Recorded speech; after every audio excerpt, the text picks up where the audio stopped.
Have you ever noticed how some apps and websites just feel good to use, while others kind of give you a headache? Well, the secret isn't just in the code. Turns out it's in something way more ancient, the interplay of light and shadow. So we're going to dive into how we can use nature's oldest design language to build much better digital worlds. Okay, picture this. You're walking through a forest, maybe late in the afternoon. The light that's filtering through the trees, it's not just one big, harsh spotlight, right? No, it's alive. It's this shifting, moving mosaic of bright spots and cool shadows. Now, that's not just a pretty picture. It's actually a deep biological signal telling our brains to just relax. It's this ancient feeling of safety that is wired directly into us. So, a forest and your phone. What on earth does one have to do with the other? It sounds like a pretty weird connection, I know, but it's actually incredibly profound.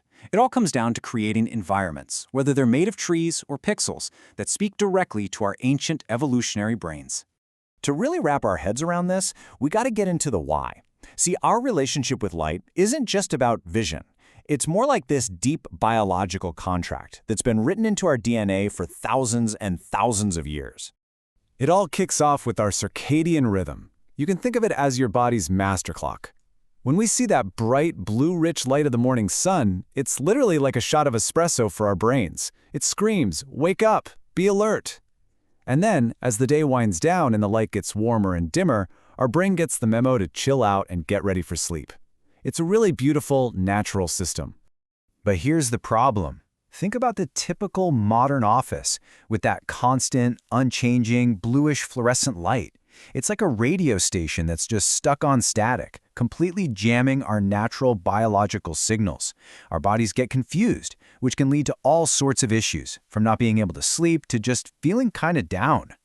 And you know, it's not just about our sleep cycles. Light is a huge player in how safe we feel. There's this really fascinating idea called prospect refuge theory.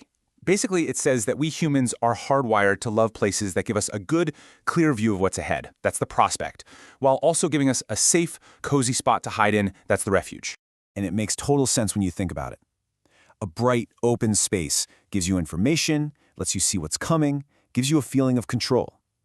But we also crave that little bit of shadow, right?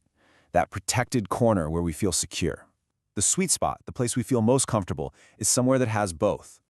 So who are the real pros at this whole light and shadow thing? Well, for centuries, architects have been the absolute masters of this craft. Let's take a look at how they've used these exact same principles to create some of the most amazing physical spaces in the world. The greatest architects don't just randomly stick windows in a wall. No, they're more like sculptors, but their material is light itself. They'll orient an entire building just to catch the sun perfectly. They use these clever tricks, like super high windows to pull in soft light, or special screens on the outside of a building to block the harsh summer sun. It's all about working with the sun, not fighting against it. And it's not always about these big, grand gestures. Sometimes it's the tiny details that change everything. Take the architect Tadao Ando. He's known for using concrete, but he gives it this really subtle texture. And that texture creates these tiny little micro shadows. And those little shadows completely transform the space, making these massive, cold walls feel soft, warm, and somehow alive. And then there's the big one, the Salk Institute, designed by Louis Kahn. This is maybe the most legendary example. He designed this incredible channel right down the middle of the courtyard. And twice a year, on the equinoxes, the setting sun aligns with it perfectly and creates this stunning river of light. It's a moment that literally gives you goosebumps, connecting everyone there to the rhythm of the entire solar system. The cool thing is, we can bring this same way of thinking indoors. Instead of just blasting a room with one harsh light from the ceiling, good design uses layers. First, you've got your general ambient light, kind of like an overcast sky. Then, you add your task light for specific things, like a desk lamp for reading. And finally, this is the fun part, you add the accent layer. This is where you create those pools of light and shadow, your own artificial dappled light. Okay, this is where it all comes together. How do we take every one of these incredible ideas, from biology, from architecture, and apply them to the digital world? How do we make the screens we stare at all day feel less like flat, dead objects and more like living, breathing spaces? The key, the huge mind shift, is to stop thinking of a user interface as just a tool and start thinking of it as an environment. I mean, it's a space where we spend hours and hours of our time, and just like a physical room, it can be designed to make us feel stressed out and tired, or calm and intuitive. And you can really see the difference. On one side, you have that old-school flat design, all hard edges, ugly artificial shadows. It feels like a sterile, windowless room. But on the other side, you've got a biophilic approach.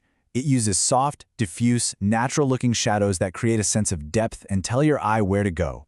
It just feels comfortable. It feels right. And look, this isn't just some abstract theory. This is real, practical stuff. For all you designers and developers out there, check this out. This one little line of code is a perfect example. It's not creating some harsh, ugly border. It's creating a soft, subtle, diffuse shadow that makes an element feel like it's gently floating just above the page. It's a simple, elegant way of whispering, hey, you can interact with me. And it doesn't stop there. Instead of a boring, solid color background, why not a subtle gradient that mimics the sky? It's so much easier on your eyes. Or what about those cool frosted glass effects that create a sense of layers and depth? Oh, and my personal favorite, when you hover over a button and it just slightly brightens up, like it's reacting to you.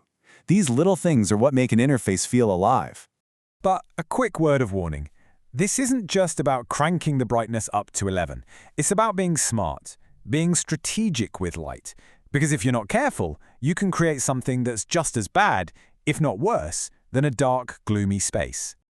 We've all felt it, right? The glare on a screen that gives you a pounding headache.